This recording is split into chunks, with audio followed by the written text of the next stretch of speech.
Hello friends, welcome to AI news. Friends, जैसे कि आप जानते हैं पिछले कुछ समय से भारत की बहुत ज़्यादा पार्टनरशिप बढ़ गई है फ्रांस के साथ और बहुत बड़े लेवल पे फ्रांस से भारत बहुत ज़्यादा अच्छे हथियारों का प्रोक्योरमेंट कर रहा था। और ये चाहे हथियार आर्मी के लिए हो, एयरफोर्स के लिए हो या नेवी के लिए हो, अलग अलग तरीके के हथियार फ्रांस से खरीदे जा रहे थे इंडियन गवर्नमेंट के जरिए। और कुछ लोगों ने तो ये भी कहना शुरू कर दिया था कि फ्रांस हो सकता है दूसरा रशिया बन जाएगा भारत के लिए, क्योंकि फ्रांस के साथ भारत के संबंध बहुत ज्यादा सुधरते जा रहे थे। क्योंकि फ्रांस के अंदर जो इलेक्शन हुए हैं रिसेंटली, उनमें इमैनुअल मैक्रोन फिर से जीत के आए हैं और वो फ्रांस के प्रेसिडेंट बन गए हैं। और उन्होंने ये इलेक्शन बिल्कुल मोदी की तरह राइट विंग होकर के लड़ा था ये इलेक्शन पूरा का पूरा, और इसका बहुत ज्यादा फायदा भी उनको हुआ था। बिल्कुल एग्जैक्टली इंडिया में जिस तरीके से मोदी जी पिछले इलेक्शन में जीत के आए हैं, उसी तरीके से वहां पे भी समीकरण बने हुए थे। हर कोई ये कह रहा था कि इमैनुअल मैक्रोन हारने वाले हैं, लेकिन मोदी जी की तरफ बहुत अच्छी जीत लेकर के वो वापस आ गए हैं, जो काफी हद तक भारत के फेवरेबल भी हैं। और यही चीज देखते हुए ये उम्मीद जताई जा रही थी कि जिस तरीके से इंडिया और फ्रांस के टाई अप चल रहे हैं बहुत बड़े लेवल पे, एक तरीके से फ्रांस रिप्लेस कर सकता है रशिया को। लेकिन जैसे कि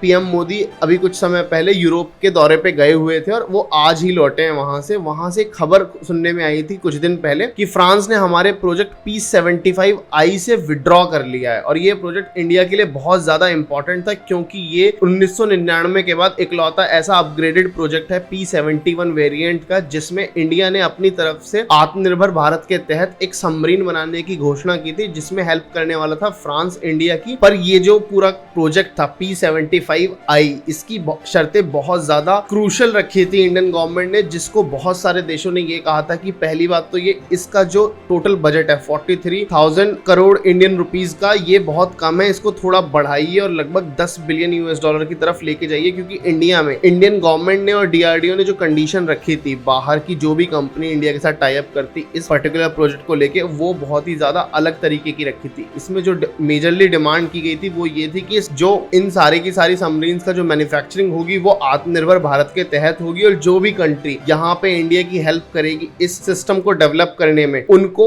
उसकी पूरी टेक्नोलॉजी इंडिया को ट्रांसफर करनी पड़ेगी। और सबसे ज्यादा की पॉइंट जो इस पूरे प्रोजेक्ट की थी वो थी इस प्रोजेक्ट का AIP का मतलब होता है air independent propulsion. Air independent propulsion के अंदर किसी भी सबमरीन को ये सिस्टम अलाउ करता है कि वो बहुत ज्यादा टाइम तक ऊपर सतह पे आए बिना समुद्र के अंदर रह सकती है। ये बिल्कुल न्यूक्लियर सबमरीन की तरह वर्क करती है, क्योंकि न्यूक्लियर सबमरीन जो होती है वो ना तो बिल्कुल आवाज करती हैं जब समुद्र के अंदर होती है, और ना ही उन्हें सतह पे आने की आवश्यकता पड़ती है बार बार, जैसे कि दूसरी डीजल सबमरीन्स को आने की आवश्यकता पड़ती है बार बार ऑक्सीजन को फिर से रिकवर करने के लिए, और फिर से वो डाइव करती हैं, फिर वो ऑक्सीजन खत्म होने पे सतह पे आते हैं और फिर वो नीचे जाते हैं। तो इस तरीके से वो चीज पूरी खत्म हो जाती है इस पूरी नई अपग्रेडेड सबमरीन के प्रोजेक्ट के अंदर। लेकिन यहाँ से फ्रांस ने बैकआउट कर लिया है। फ्रांस ने यहाँ पे बैकआउट कर लिया, तो यहाँ पे इंडिया में एक बातचीत शुरू हो गई कि क्या रशिया की जगह हम जैसे फ्रांस को रिप्लेस करने वाले थे, ये हमारा डिसीजन सही होगा या नहीं। क्योंकि रशिया कभी भी ऐसे बैकआउट नहीं करता और फ्रांस ने बैकआउट कर लिया। तो मैं आपको बता देना चाहता हूं कि पहली बात तो रशिया ने पहले बैकआउट किए हुए हैं काफी चीजों से, अपनी सहूलियतों को देखते हुए और अपने फेवर को देखते हुए। इसी तरीके से यहाँ पे फ्रांस ने भी बैकआउट किया है, क्योंकि यहाँ पे एक मेजर जो कंडीशन पड़ रही थी फ्रांस के सामने वो ये थी कि जो हमारा जो AIP का टेक्नोलॉजी गवर्नमेंट ने कहा था वो मस्ट होनी है इसके अंदर, उसमें गवर्नमेंट ने ये की पॉइंट रखा था कि आपकी जो AIP की जो टेक्नोलॉजी होगी वो ट्राइड एंड टेस्टेड होनी चाहिए किसी ना किसी करंट वर्किंग सबमरीन के अंदर, जो फ्रांस के पास नहीं थी। और इस समय फ्रांस इसलिए इससे बाहर जा चुका है। और अब जो इसमें प्लेयर बचा है वो बचा है साउथ कोरिया, क्योंकि साउथ कोरिया कह रहा है कि हमारे पास ऑलरेडी AIP टेस्टेड टेक्नोलॉजी है, जिसको हम भारत को देने में बिल्कुल नहीं हिचकिचाएंगे और भारत की मदद करना चाहते हैं। लेकिन यहाँ पे मैं आपको एक चीज और बता दूं कि जो फ्रांस की नेवल फॉर्म कंपनी है उसने खुद से ये चीज बोली है कि वो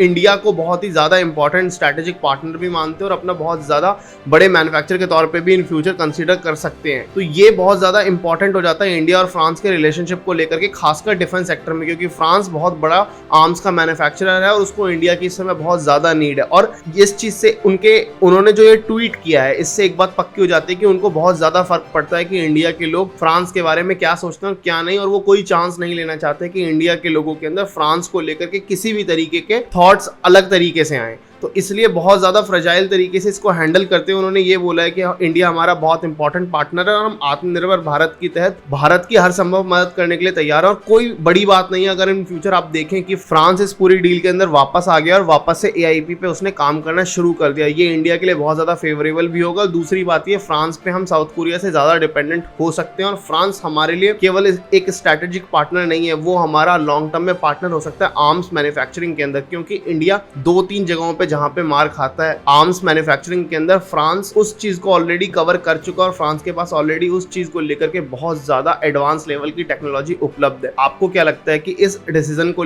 देखते हुए इंडिया को किस देश की तरफ ज्यादा अपना झुकाव रखना चाहिए, साउथ कोरिया की तरफ या फ्रांस की तरफ? कमेंट करके बताना बिल्कुल ना भूलें। Thank you very much for watching this video.